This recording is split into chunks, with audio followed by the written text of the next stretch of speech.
वो भारत फौजें उतार के उसको ले लेगा, चूंकि उसका ऑलरेडी पहले से उसने ऐलान किया हुआ है कि ये इलाका हमारा है। विद इन 24 आवर्स भारत उसको ले लेगा और आप देखते के देखते रह जाएंगे। भाई आपकी औकात क्या है?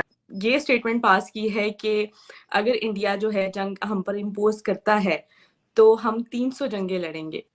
पहले तो जो जंग वाली बात है, इन्होंने जितनी भी जंगें लड़ी हैं सब हारे हैं इंडिया से।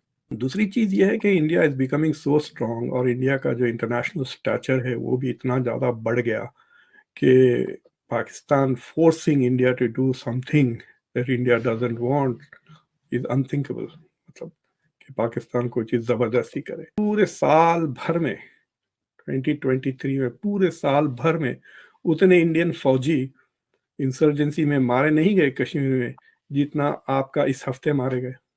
ओआईसी की तरफ से एक स्टेटमेंट आई जिसमें उन्होंने कहा कि लोगों के साथ सॉलिडारिटी का इजहार किया कश्मीरी लोगों के साथ। इसके ऊपर इंडिया ने बहुत ही सख्त जवाब दिया है ओआईसी को, और उन्होंने ये कहा है कि इल इंटेंडेड इल इन्फॉर्म्ड ये एक स्टेटमेंट है, और इसके अंदर उन्होंने पाकिस्तान को भी एक serial violator of human rights कह दिया।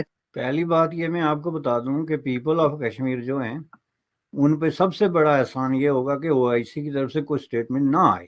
तो ये उनकी तरफ जो लोग देखते हैं कि वो जो है भारत के खिलाफ बात करेंगे, जो भारत के पांव पड़ रहे हैं बात बात पे कि हमें ये कंपनी खोलने दें और वो बिजनेस करने दें, इसमें कतन ओआईसी का जो स्टेटमेंट है ना उसका कोई वेट है, ना उसकी कोई अखलाकी हैसियत है, और ना उसकी बात पे कोई इंटरनेशनली कान धरता है। ये भारत कोई इतना इडियट होता तो वो कब के आप लोगों की ख्वाहिशात के मुताबिक मिट चुके होते। वो इतने इडियट नहीं है, वो इसी खित्ते के इसी धरती के लोग हैं, उनको पता है आप क्या फ्रॉड रचाना चाहते हैं।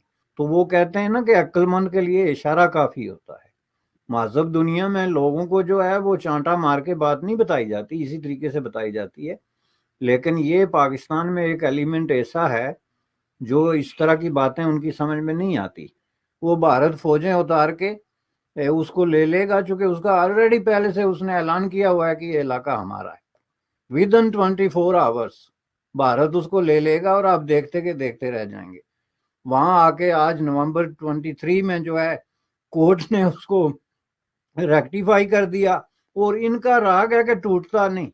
यूनाइटेड नेशन की करारदाद, कौन सी यूनाइटेड नेशन और कौन सी करारदादें? आपसे ज्यादा कोई बेवकूफ आदमी इस दुनिया में आपको नजर नहीं आ रहा कि इसराइल और पैलेस्टाइन के दरमियान यूनाइटेड नेशन की करारदादों पे क्या हो रहा है गुज़श्ता 4 हफ्ते से? वो जी इंडिया का जस्टिस सिस्टम हमें मंजूर नहीं। आप जरा मुझे बताएं कि पाकिस्तान की जो रेटिंग है जस्टिस सिस्टम की, इंटरनेशनल रेटिंग, वो 140 में से 139 है। You know what I am saying? 140 में से आपका नंबर 139 है। आप यहां से बैठ के इंडियन जज को समझाएंगे कि डिसीजन क्या होता है? आप उसको कोई कैंगरू कोर्ट समझते हैं जैसे आपके कोर्ट हैं? 5 साल तक एक प्राइम मिनिस्टर को कान से पकड़ के कभी अंदर करते हैं कभी बाहर करते हैं। अब आप ये मुक्का अपने मुंह पे मारें। ये अब इंडियन कोर्ट है जो इंडियन कॉन्स्टिट्यूशन के अंदर रन करता है, तो उसने डिसीजन वही करना है ना जो इंडियन कॉन्स्टिट्यूशन की रोशनी में उसके अक्ल में आएगा कि वो करना है जो आपको पसंद आएगा। कोई यूनाइटेड नेशन का इसमें कोई काम नहीं है, और उन सब के ऊपर कॉन्स्टिट्यूशन ऑफ इंडिया है जो सुप्रीमेसी का सबसे बड़ा डॉक्यूमेंट है। उसकी रोशनी में हर जज इंटाइटल है कि वो क्या डिसीजन करे। मुमकिन है मुझे पसंद ना हो, मेरी ख्वाहिशात के बिल्कुल बरक्स हो, लेकिन जज इंटाइटल है कि वो अपनी समझ बूझ और अफीम और तफहीम के मुताबिक जो है वो डिसीजन करे जो उसने किया। आप लोग होश के नाखन लें। आपका जस्टिस सिस्टम जो है वो गार्बेज का एक बहुत बड़ा एक जो है वो समझ लें कि मंबा है, और आप जाके लोगों को समझाते हैं कि लीगल डिसीजन जो है वो कैसे किए जाते हैं। हमारे प्राइम मिनिस्टर, पाकिस्तान के प्राइम मिनिस्टर ने जो है वो ये स्टेटमेंट पास की है कि अगर इंडिया जो है जंग हम पर इम्पोज करता है तो हम 300 जंगें लड़ेंगे। पहले तो जो जंग वाली बात है, इन्होंने जितनी भी जंगें लड़ी हैं सब हारे हैं इंडिया से। So I don't know why he feels optimistic. तीन तीन चार जंगें जो लड़ी है, अगर आप कारगिल को भी गिन लें तो Pakistan has lost all of those fights, so I don't know why he feels के is going to do better in the next 300. It is like a very irresponsible और बेखौफाना बयान है वो। तो और इंडिया की डेमोक्रेसी की बहुत उन्होंने मतलब क्रिटिसिज्म किया। पहले तो ये एक इंडिया की डेमोक्रेटिक स्टैचर का ये सबूत है कि गवर्नमेंट का एक डिसीजन को इतना सीरियसली सुप्रीम कोर्ट ने रिव्यू किया। सो जो सुप्रीम कोर्ट में जो केस चला, दैट अलोन शोज के इंडिया की democracy is healthy and functioning जिस तरह से एक डेमोक्रेसी को फंक्शन करना चाहिए। दूसरा जो उनका नुक्ता है डेमोक्रेसी का, वो इंडिया को डेमोक्रेसी क्या सिखाएंगे। अगर आप अभी जाके डेमोक्रेसी इंडेक्स देख लें आप, इंडिया इज अराउंड 45 या 46 है इंडिया का रैंक। India is in the same category as the US. Pakistan का 107 है रैंक। इंडिया को 10 में से 7 पॉइंट मिलते हैं फॉर डेमोक्रेसी, पाकिस्तान को 10 में से 4। वो तो उसको शायद आपके मुल्क में वो थर्ड क्लास पास होगा, बट यूएस में तो इट्स अ फेल ग्रेड। अगर आपको 40 पॉइंट्स मिले 100 में से तो हम तो उसको एफ दे देते हैं। सो Pakistan lecturing India on democracy and rule of law, ये तो बिल्कुल ही मतलब it's like a stand up comic की मजाक नजर आ रहा था मुझे। It's not very serious. अगर आप पर कैपिटा इनकम देख लें, वेल्थ देख लें, prosperity, development, Kashmir in India is way more developed than not only Kashmir in Pakistan but also all of Pakistan. Sir, आप इसका कोई हल निकलता हुआ देख रहे हैं? इतने अरसे से ये अरसा बहुत ही अरसा कैसे ये हल ही नहीं निकला। देखिए 75 इयर्स हो गए, 77 कितने साल हो गए आज़ादी को। पाकिस्तान एक किस्म से अपनी वजूद का मकसद कश्मीर बना लिया है। एंड जो बैलेंस ऑफ पावर है इंडिया और पाकिस्तान के बीच में वो बढ़ता ही जा रहा है दिन ब दिन। इकोनॉमिक ताकत और जो चेंजेस आए हैं कश्मीर में जो कॉन्स्टिट्यूशनली, उसमें कई चीज़ें बदल जाएंगी। फॉर एग्जांपल कि I think there will be more business investments. दूसरी चीज़ ये है कि India is becoming so strong और इंडिया का जो इंटरनेशनल स्टैचर है वो भी इतना ज़्यादा बढ़ गया कि Pakistan forcing India to do something that India doesn't want is unthinkable. मतलब कि पाकिस्तान कोई चीज़ ज़बरदस्ती करे। और तीसरी चीज़ ये है खुद पाकिस्तान इतना फ्रैजाइल हो गया है।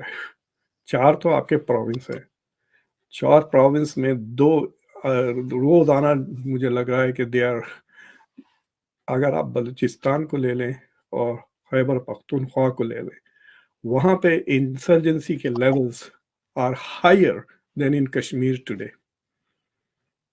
पूरे साल भर में 2023 में पूरे साल भर में उतने इंडियन फौजी इंसर्जेंसी में मारे नहीं गए कश्मीर में जितना आप।